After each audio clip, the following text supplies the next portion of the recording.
Olá, seja muito bem-vindo ao Começo de Conversa, um programa de entrevistas diferente, um bate-papo franco, aberto, sem censura. O Começo de Conversa é transmitido por 3 emissoras, Supercanal TV, TV Sistec e o NEC TV. Ele também pode ser visto através das redes sociais. O jornalismo no Brasil e no mundo já passou por várias transições históricas.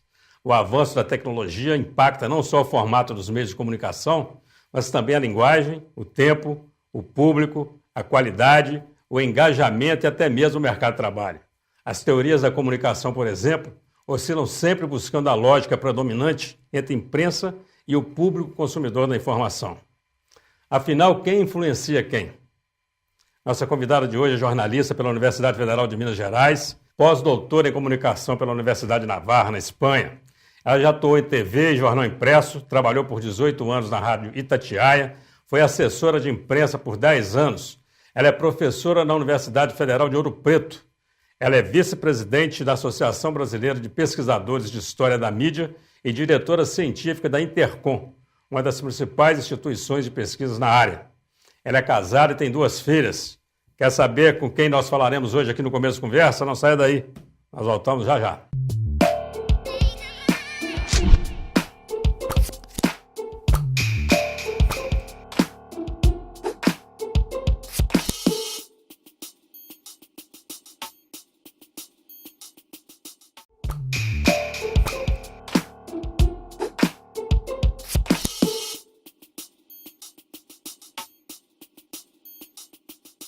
Olá, estamos iniciando o primeiro bloco de mais um Começo de Conversa aqui pela UNEC TV, pela Supercanal TV e pela TV Sistec.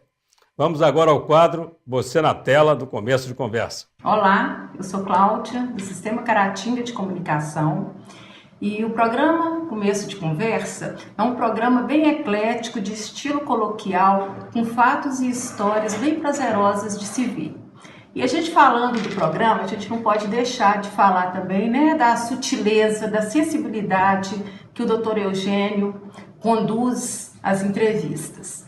Então eu desejo muito sucesso, tanto para ele quanto para a equipe, e tudo de bom. Nosso abraço, nosso agradecimento à querida Cláudia Rian Martins, ela que é diretora do Departamento Financeiro da nossa parceira TV Sistec. Você também pode aparecer aqui no Começo de Conversa. Envie os seus comentários, a sua sugestão, o seu recado, através do WhatsApp 033 98899 2831. Eu vou repetir o número, 033 98899 2831. Nossa convidada de hoje é um dos grandes nomes da comunicação social em Minas Gerais. Ela é doutora em Linguística Aplicada e pós-doutora em Comunicação. Já publicou 11 livros e recebeu vários prêmios por seus trabalhos científicos. Doutora Nair Prata Moreira Martins. Nair Prata, é uma honra te receber aqui no Começo de Conversa. O prazer é meu, gente, estar aqui em Caratinga, estar aqui na TV, estar aqui na terra dos meus pais. Muito bom, pois é, você é nascida em Belo Horizonte, né? Sim. Mas seus pais são aqui da região? A minha mãe é de Manhuaçu, aqui pertinho, e o meu pai é daqui de Caratinga, e eles se casaram em Manhuaçu. E a minha infância toda e adolescência, as férias eram aqui em Caratinga. Então é uma alegria estar aqui. Bacana, e uma família de quantos irmãos? Nós somos 5 irmãos. 5 irmãos. Sim. Mais alguém na área da comunicação, do jornalismo? Não, ninguém. Não. As minhas filhas, por exemplo, a mais velha fez administração e depois pós-graduação em marketing. E a caçula está fazendo Direito e Relações Internacionais. O marketing então, tá bem a gente tem uma aproximação. Tem uma aproximação, né? Mas o jornalismo mesmo e não. O rádio, principalmente, ninguém quis. Pois é, interessante porque você é graduada em jornalismo. Sim. Né? Você migrou para a docência, mas você tem uma experiência com a apresentação do programa. Queria que você falasse sobre isso.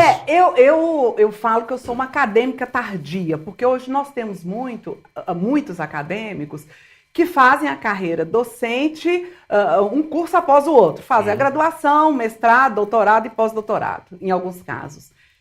Eu formei em jornalismo e fui para o mercado, fui trabalhar. Rádio, TV, impresso, assessoria de imprensa, freela, como a gente fala, que é fazer tudo. Então, passei muitos anos assim, quase 20 anos. Aí eu resolvi fazer um curso de especialização. E no curso de especialização, eu fiz em seguida, durante 10 anos, especialização, mestrado e doutorado. E aí fiz parte do doutorado em Portugal, e quando eu voltei, e aí eu já ingressei definitivamente na academia, e aí deixei esse mercado aí de redação. E depois fiz o pós-doc, continuo hoje na academia, primordialmente. Eu falo que o mestrado ele é quase que um divisor de água nessas questões, né? Sim. Porque eu também sou engenheiro, eu sou graduado em engenharia. Sim. E aí fiz especialização, fui para a GV, resolvi fazer mestrado em administração e daí para a docência, não tem jeito. Sim. Porque o mestrado te leva a isso, né? Sim, a pesquisa. Foi o caminho que eu busquei. Quando eu eu resolvi fazer o doutorado, aí eu já saí da Rádio Itatiaia e aí finquei o pé definitivamente na academia. Gosta de dar aula? Gosto muito, muito, muito. Eu me encontrei, assim, um caminho do jornalismo foi fazer o jornalismo. O outro foi a docência. Porque você ensinar para o outro a fazer e ver os profissionais que você formou no mercado é muito prazeroso, sabe? Eu gosto muito. Eu não sei quanto tempo exatamente você está na docência, mas você chega a perceber diferença do momento que você iniciou e o momento atual de como que o aluno tem mudado? Quer dizer, até na qualidade com que ele chega à graduação? Você tem percebido isso na sua área? Olha, varia de uma instituição para outra, né? Porque eu percebo assim, perfis diferentes. Uhum. Em universidades que eu trabalhei em Belo Horizonte, eu percebia um perfil do aluno mais preocupado com o mercado de trabalho, mais querendo ser preparado, por exemplo, porque eu sempre trabalhei com disciplinas ligadas ao rádio, querendo ser preparado para locução, para produção, para reportagem, querendo ser um profissional, buscando isso. E já na Universidade Federal, eu percebo um perfil mais acadêmico. Nós temos aí um aluno que lê com mais profundidade, Entendi. Um aluno que produz cientificamente com mais vigor. Questiona então, mais. São perfis diferentes do mais alunado. questionador, facilita mais uma aula, porque o aluno questionando a aula flui eu melhor. não sei se é mais questionador, mas é um aluno que tem um perfil científico. Diferente. Sim. Você trabalha com a prática do jornalismo, por exemplo? Você me diz exatamente o quê? Eu atualmente só estou trabalhando no mestrado da UFOP, no mestrado em comunicação. Isso em Ouro Preto? Em Ouro Preto, sim, no mestrado. E aí no mestrado eu trabalho disciplinas ligadas à metodologia de pesquisa e disciplinas ligadas à Na graduação rádio. você não está dando aula mais? Não dou aula mais. E trabalho muito também com cursos que as universidades me convidam e que empresas me convidam também. Então eu trabalho muito com consultoria para empresas em gestão de crise, gestão de imagem, empresas, por exemplo, que passam por um problema sério, aí eu vou lá e trabalho a questão da imagem da empresa e dou atendimento individualizado. Consultoria em comunicação. Sim, em comunicação, que em bacana. gestão de imagem. Que em bom, gestão de imagem. Para a empresa individualmente. Faço isso bastante, sabe? É um trabalho bem interessante. Que é uma aula, né? E treinamento para diretores, para Sim, faço muito. Para prefeituras, várias prefeituras Imaginei isso, me chamam. Secretários, vereadores, postura na Câmara. Para preparar, para falar, para dar entrevista, a própria forma de se vestir, palavras para serem usadas. Às vezes, algum político me chama, por exemplo, para uma entrevista. Ele vai dar uma entrevista, então ele quer ser preparado para aquela entrevista. E aí eu preparo bastante, viro o advogado diabo ali naquele momento para ele se sentir seguro e ir para a entrevista. Quando você terminou o mestrado, você já entrou na docência, foi imediatamente? Eu entrei na docência antes. Antes disso? Eu trabalhei na Rádio Itatiaia, dava aula e fazia especialização. Bacana. Foi aí que eu tive que escolher. Aí eu tenho que te perguntar isso agora, porque você é pós-doutora, quer dizer, você passou pelo doutorado aquele tempo todo, foi para o pós-doutorado. A sua vontade, não vou nem falar vocação, mas vou falar a sua motivação para entrar na sala de aula, ela diminuiu não depois que vira pós-doutor?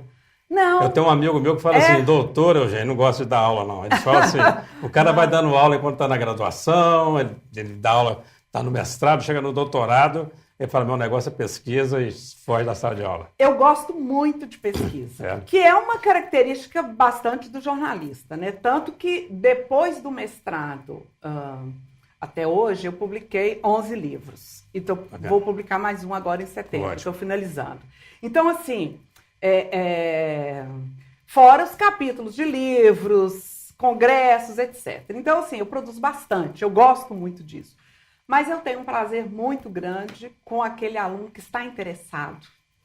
Sabe? Eu acho que é muito bom. E é muito bom quando a gente entra na sala de aula e o aluno fala assim, eu estava esperando muito chegar esse dia. Que bom, né? Sabe? É muito bom.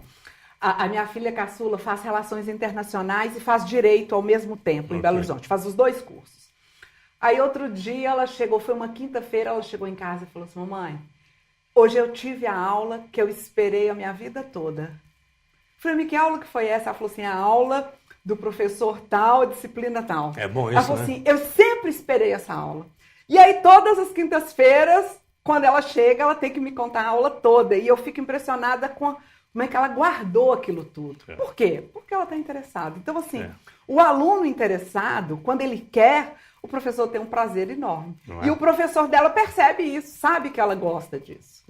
Você falando dos seus livros, eu quero voltar, quero falar sobre isso com mais calma no segundo bloco, mas para a gente encerrar esse primeiro bloco, eu queria voltar na questão do seu trabalho como apresentadora de TV, é isso? Você teve um programa? Sim. Não sei nem quando o primeiro programa. Quando eu era jovem, apresentei um programa em Belo Horizonte. Então, se quando você era jovem, foi ontem. Foi semana passada. Outro dia, vamos falar assim. O programa foi na TV Bandeirantes, chamava Chicletes com Banana. Bacana. Era um programa que a gente exibia clipes, os primórdios do clipe, né? E músicas, entrevistas para jovens. Isso na TV Bandeirantes. E depois, na universidade, que eu trabalhava em Belo Horizonte, havia um programa que era um programa institucional. Eu era assessora de imprensa da instituição e a gente tinha um programa que era a cara da instituição. Bacana. Havia vários programas, literatura, música, etc., apresentado pelos alunos, mas esse era o da instituição, que era a fala institucional. Bacana. Então, era um programa acadêmico, chamava Sala de Estar, e era um programa muito interessante. Legal. Nós vamos fazer um rápido intervalo. Sim. Você não sai daí, nós estamos hoje recebendo aqui a jornalista Nair Prata, ela que é pós-doutora em comunicação e autora de 11 livros sobre comunicação e radialismo. Não sai daí, nós voltamos já já.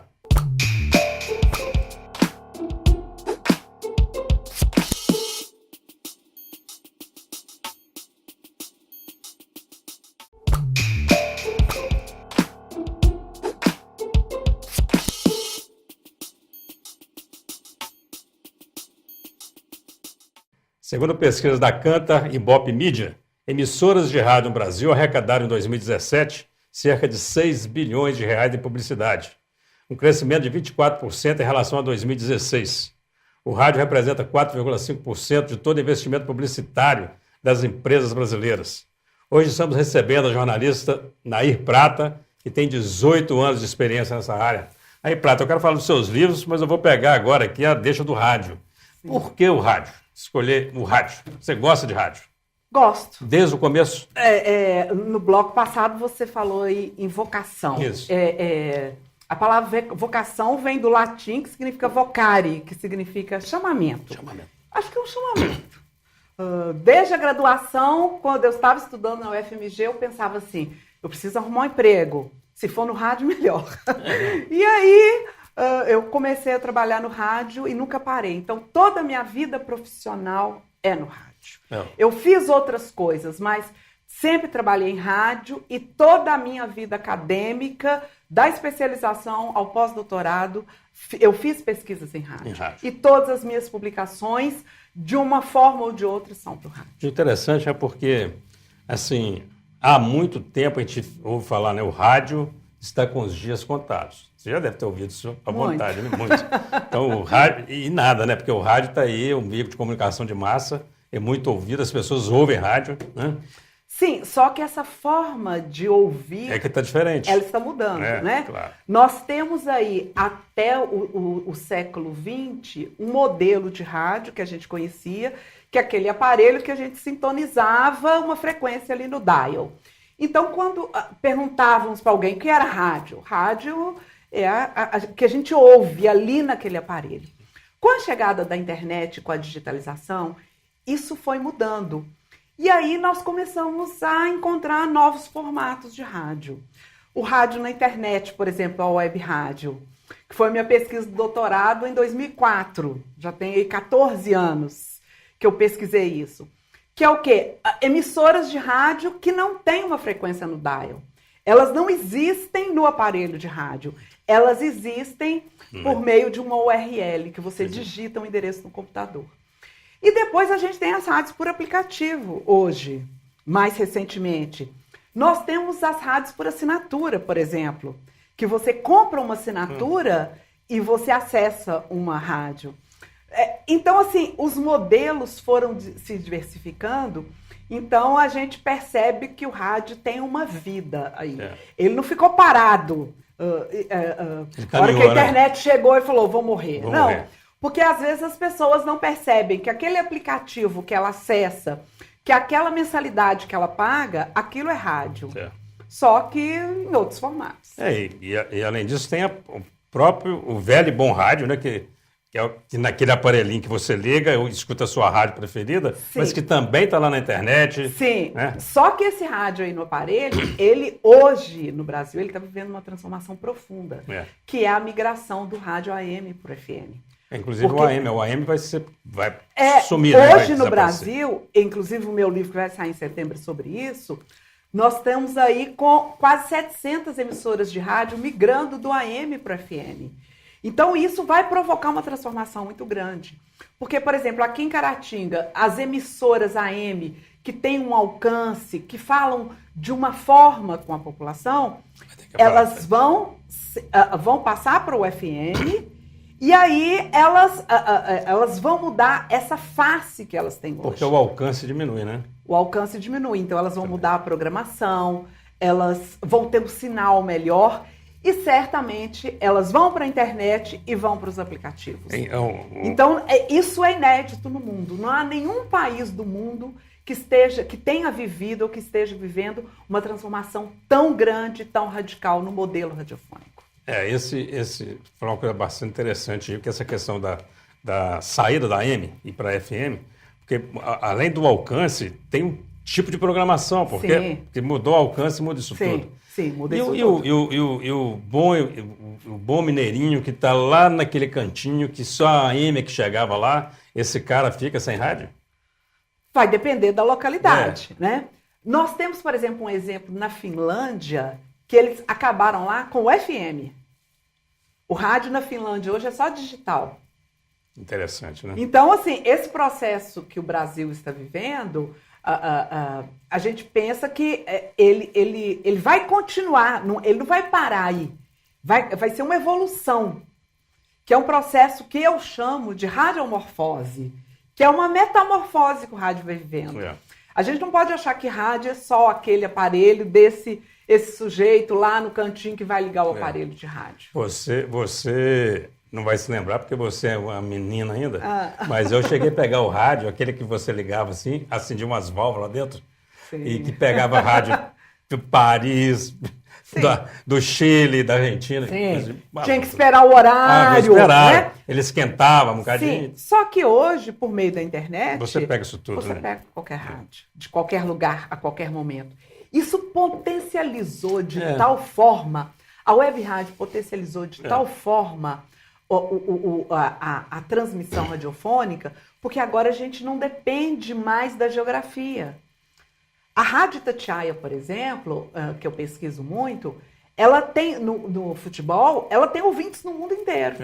Gente que sai de Minas, vai para outros países e continua ouvindo a rádio. Continua acompanhando as transmissões. É só ter uma preocupação em relação ao rádio versus internet, é que o acesso à internet ainda não é uma coisa que está generalizada no país. Quer dizer, sim, mas tem aumentado, cada dia mais, né?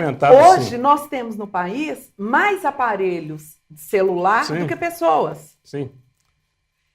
E as pessoas hoje, cada vez mais, acessam o rádio ou o áudio, como se diz, no aparelho celular. É o smartphone hoje, essa porta do rádio. Tanto que a Associação Brasileira das Emissoras de Rádio e Televisão, a ABERT, ela está fornecendo gratuitamente, está fazendo um grande projeto chamado Mobilize-se, que é um aplicativo no celular para que todas as emissoras entrem naquele aplicativo, para que a pessoa do celular ela possa acessar qualquer emissora. Você chegou a fazer programa em rádio, não? Eu trabalhei na Rádio Itatiaia mais com produção. Produzido. Fiz reportagem, mas trabalhei mais com produção. Mas você era chamada, por exemplo, o cara falava, vamos ouvir a repórter Nair Prata. Sim, eu trabalhei com futebol, inclusive. Sim, sim. No Mineirão. E gostava de transmitir? Assim, Qual o jogo que você gostava mais de transmitir? Não, eu fazia reportagem de campo. Né? Mas qual time que você gostava mais de transmitir jogo dele? Atlético Mineiro. Sem sombra de dúvida. E depois, agora, mais recentemente, eu fiz 2 livros na área do esporte. Que bacana. Um chamado Enciclopédia do Rádio Esportivo Mineiro, que nós biografamos quase 400 profissionais do rádio mineiro, esportivo mineiro. E fiz também a Enciclopédia do Rádio Esportivo Brasileiro. Pô, bacana. Que aí eu recrutei pesquisadores do Brasil todo para a gente biografar os principais radialistas esportivos de todos os estados. Pô, bacana demais. Falar em livro, eu estou recebendo de presente dela aqui, é um livro que ela... Vou mostrar aqui para o telespectador. É um livro que ela escreveu um capítulo, Isso, né? Esse livro foi organizado pelo Eduardo Médici, lá da Universidade Federal de Santa Catarina, sobre... foi o 2º volume, o Rádio Pânico, e aí tem um capítulo que fala sobre... Do disco voador, pois é. O disco voador Esse eu queria que falasse para nós, pois é. Que é um assunto aqui em Caratinga de bastante domínio, mas que eu não conhecia. Apesar de ter meus pais aqui, ter passado as minhas férias aqui, eu nunca tinha ouvido falar isso. Então, uma pessoa falou que havia um disco voador aqui em Caratinga. Isso. E aí atraiu a imprensa toda do país para cá, inclusive a imprensa internacional, e deu no Repórter Esso, que era o noticiário mais famoso do Brasil, o Repórter Esso, né? Então, eu com uma equipe lá de pesquisadoras de Minas Gerais, nós escrevemos esse capítulo, e aí tive como consultor o meu primo Zé Carlos, que me passou as informações pra gente fazer Zé Carlos Moreira. Zé Carlos Moreira, sim. Tem um defeito só, Zé Carlos, né? É gente boa demais, só cruzeirense. Só cruzeirense. Ninguém é perfeito. É brincadeira, vamos fazer um rápido intervalo. Você não sai daí, nós estamos num bate-papo sensacional aqui com a jornalista Nair Prata. Nós voltamos já já.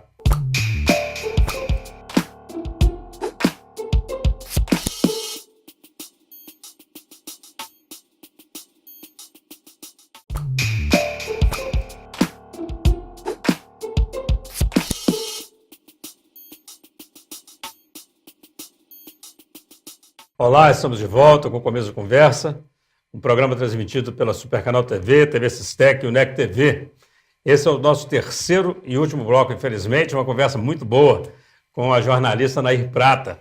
O rádio ainda é um dos principais meios de comunicação no Brasil.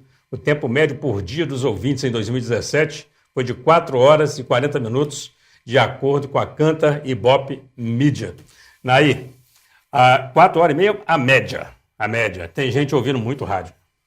Sim, mas esses dados que o Ibope mediu, que ele aferiu, ainda não espelham a realidade. Porque nós temos aí a audiência na internet, a audiência nos aplicativos, a audiência no rádio por assinatura. E ele está considerando só o rádio no sistema tradicional? Ele considera aí no sistema tradicional. Você ouve rádio, a pessoa lença logo na caixinha ou no carro. Porque na realidade, inclusive no outro bloco, você tinha começado a falar sobre isso, sobre a arrecadação da verba publicitária, do bolo publicitário do rádio, que chegou aí a menos de 5% do total, é a TV a que mais arrecada. É importante a gente lembrar, Eugênio, que o rádio está mudando o modelo de negócio. Você havia falado aí da questão da publicidade. Nós temos um modelo, a gente pode falar que nós temos um modelo de rádio baseado na arrecadação publicitária até aí, o final do século XX.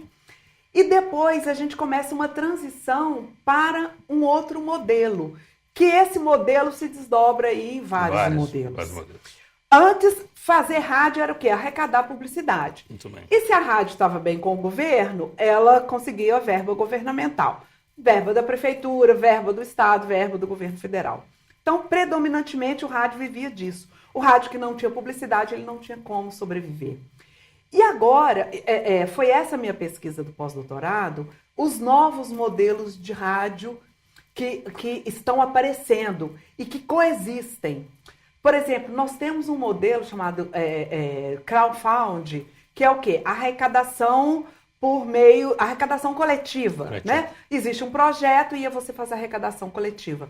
Existem emissoras que estão vivendo disso.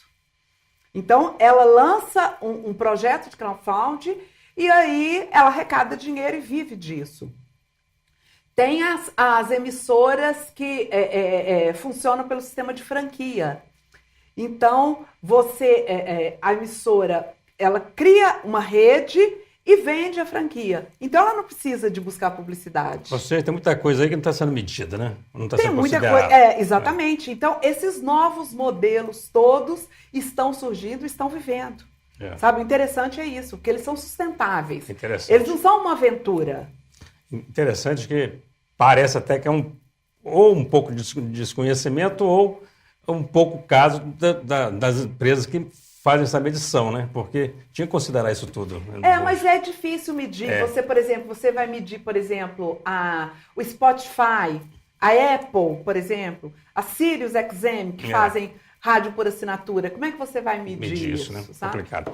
Agora, você falou falou de rádio, falou de governo. Eu me lembrei de duas questões importantes que eu queria tratar com você. Primeiro, sobre a Voz do Brasil.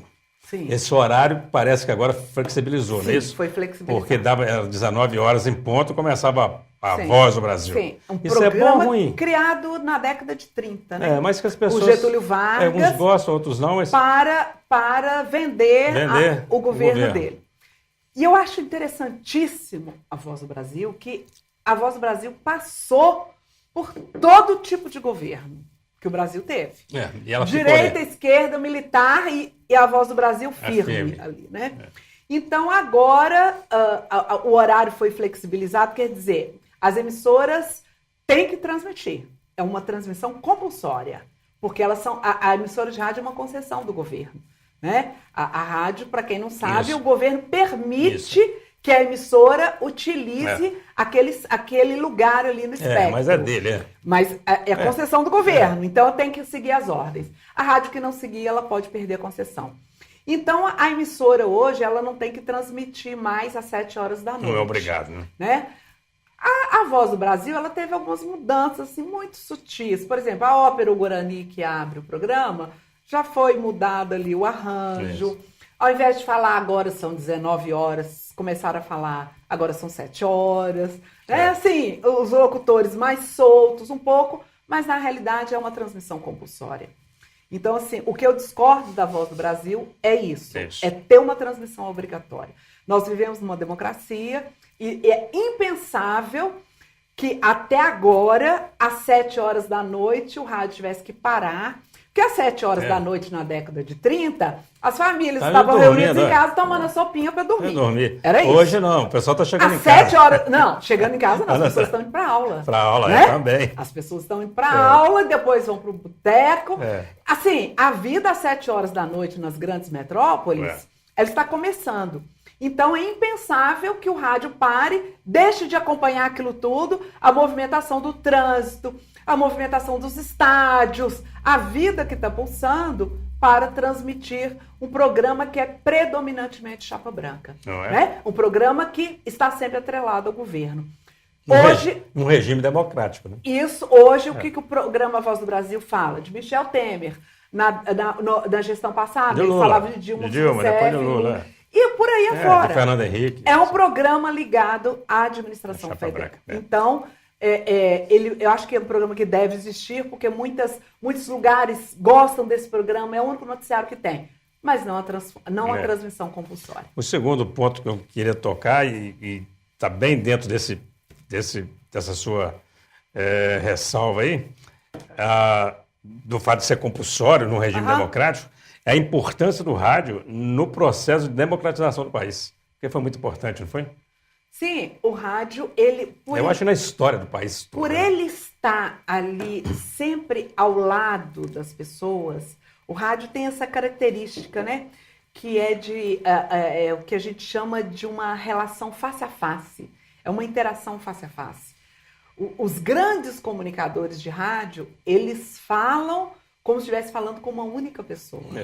Então, por esse tipo de relação, o rádio tem um papel fundamental. Que o que o rádio fala é verdade, né? Não é? Eu me lembro muito, quando eu trabalhava na Rádio Itatiaia, que as pessoas ligavam para lá, ainda hoje acontece isso lá.